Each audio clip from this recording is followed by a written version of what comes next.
So inani ang paggamit bro sa kuano GTR.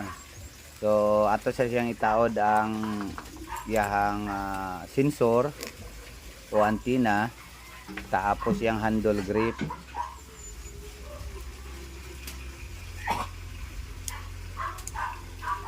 and then switch power button.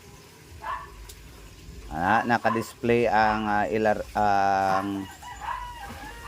iyahang screen, tapos pinduton ng nato ang mode. So pangitawan nato ang live scan.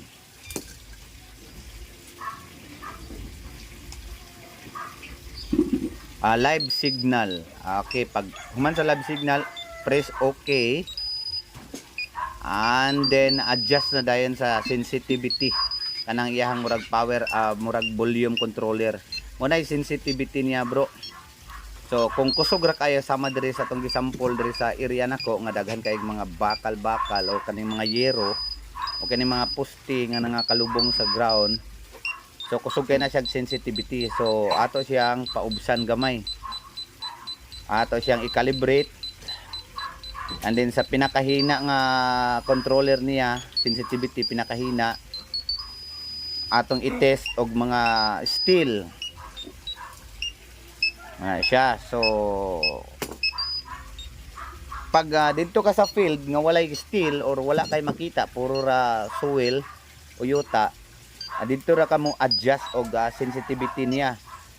Kung layo pa kay ang mga objectives o ang mga target,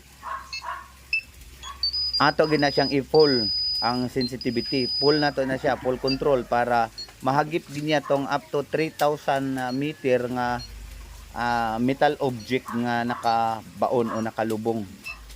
So dinhi among i-calibrate. So ang adjust ana niya is hinay gyud ang sensitivity kay tungod sa daghan og mga metal objectives diri sa kuan atong palibot.